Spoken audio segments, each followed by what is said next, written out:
Rest in peace, Juice. Really think I found my home. Shorty made me feel at home. Man, that was so sad. I woke up to Twitter like a few days ago and I was just scrolling and I saw that Juice WRLD died, and I literally thought it was a joke at first until I saw it all over the place. And man, that is so sad. Like, losing so many young, talented artists with such a long career ahead of them. And I've always been fascinated by these artists that have come up recently that are so young, like Billie Eilish, Juice, you know, XXXTentacion, all of those people who started creating such good art at such a young age. It's like it just makes you really mourn for the potential of what they could do for the world and for the art. But yeah, it's kind of depressing. Anyways, what's going on? Today I'm just going to talk about a topic that's been on my mind for a while, and my reasoning for it being a long time is your boy's been depressed. And I know if you watch my channel or you pay attention to any of my social medias, I am very vocal and outspoken about it because I think it needs to be talked about. One, in general in society, and two, for males in particular who have been raised with this sense of toxic masculinity and have been told since a young age to always push these feelings down and compartmentalize, which has detrimental effects, especially later in life when all of these problems rise up 20 times harder.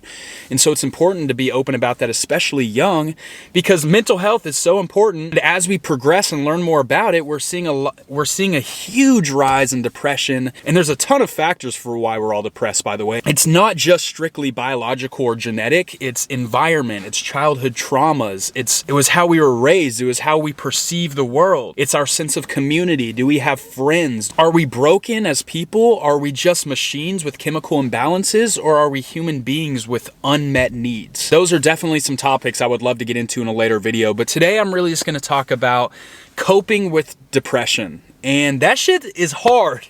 That shit is hard. And sorry if I laugh. I definitely use humor to cope. It's one of the best coping mechanisms for me preferably, because even though it is kind of like a short-term problem, like, you know, you can laugh with your friends and laugh at yourself, but then you still got to go home to yourself and with your own thoughts, and that can be scary. But like, I love laughing and I love making other people laugh. So yeah, that's just a little explanation for why you'll see me freaking smile when I talk about sad stuff. So coping with depression. Recently I was diagnosed with Bipolar 2, which essentially means that 75% of the time I'm in a depressive episode, 25% of the time I'm in a hypomanic episode, which is essentially a feeling of grandiosity, overconfidence, and it can actually be detrimental. You can be very impulsive and make very dangerous decisions while you're in a hypomanic or manic episode. But the thing that I've really been going through, especially for this last year, is just straight depression. Hard to get out of bed. It's really hard to describe because it's like this feeling of being in a black hole. I know if you've experienced it, it's easy to relate, but it's just like this dark hole that is so scary when you're in it because it feels like it'll never freaking end, but it does. It's temporary, and I'm learning that. It's so hard, especially in college, because the college system does not account for depression, any mental illness whatsoever. And I try to tell my teachers that, like, it's hard enough for me to get out of bed, more or less hard enough for me just to simply exist. And I know that sounds dramatic, but it's so true. Like, some days, if I just survived that day, then that's the best I could do. And it's hard to explain that to people who don't understand mental illness, especially in the hierarchy of college, because if you're sick, you can go to the doctors. Like, for example, we have like an on-campus little doctor area, and you can go and you can say, oh, my knee hurts, or I have a cough, and you can get a pass to excuse you. But when it comes to mental health, if you don't have a physical ailment or a physical symptom, you're not going to be able to get a pass unless you go to a psychiatrist.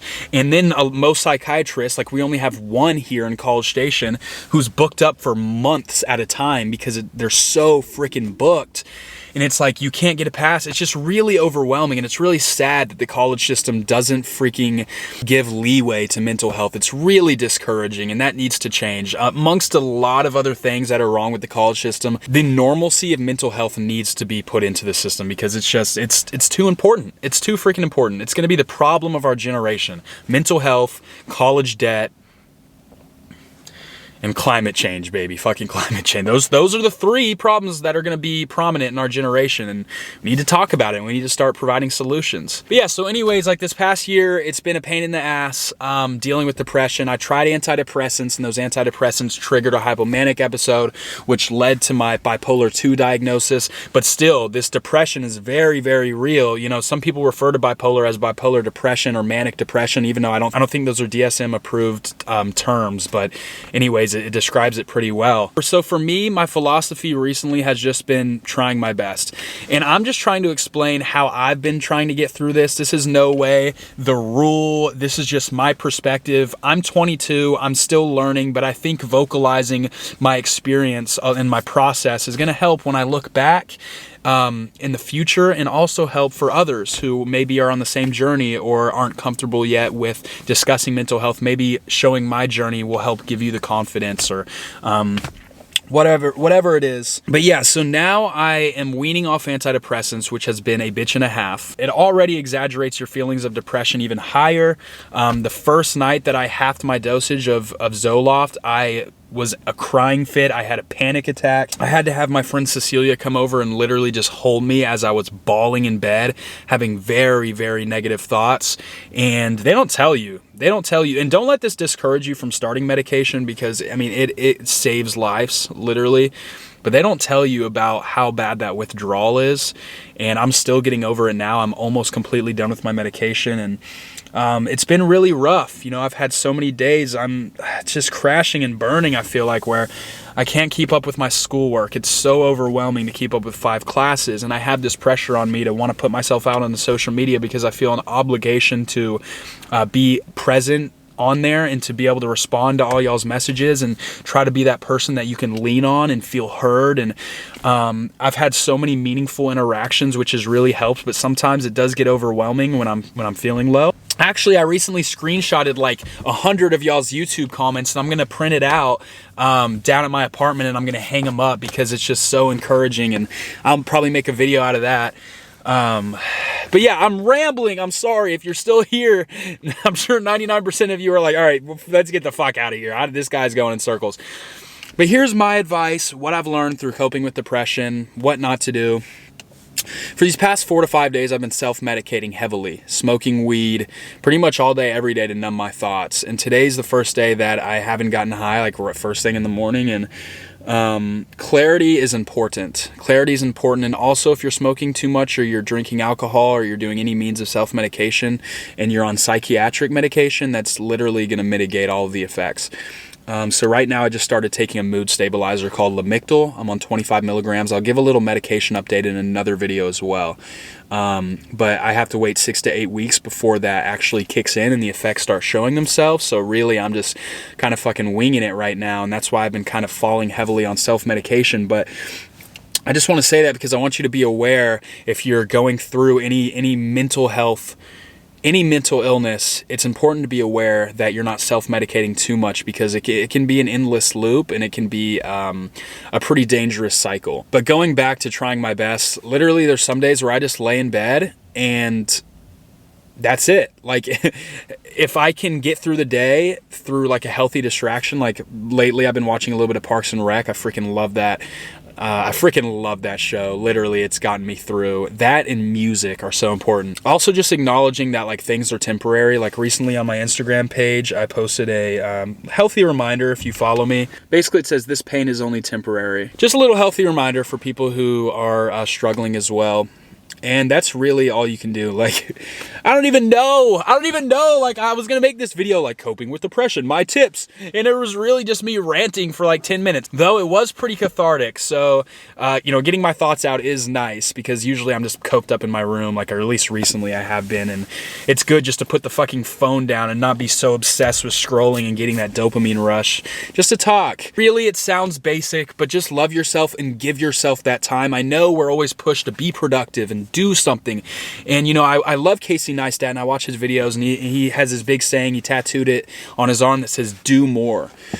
For me, I like that. doing is good, but I think right now in my stage of life, what's even more important is to love more. Do less and love more, because that is the number one most important. We're human beings. We're social animals. We grew up for thousands of years in tribes, having people to rely on. And now, even though we're more connected through social media, we're also disconnected and very lonely, and it's really playing out in a negative way, because that sense of community is so important. And that's what I'm trying to provide. And that's what I love so much about you guys is I read your comments all the time, and I try to reply to all of them, and they're just so supportive and encouraging and loving. And it's just awesome, because there's a lot of negativity, and I ain't about that shit. So just give yourself that space, and know that if you do your best, and doing your best looks different every day, and knowing that you made it through one more day, and knowing that small progress don't compare to others, but small progress in your own life is going to lead to growth. I think that's the key. And I don't know, I'm going through that right now. But just know that you're heard, you're loved, you're appreciated. I know I just freaking talked your ear off for God knows how long. But yo, I'm here for you. And let me just end this little video with a little song, because y'all need to hear it. I know it gets better.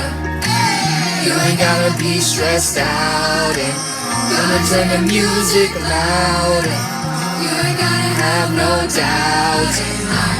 I know it gets better.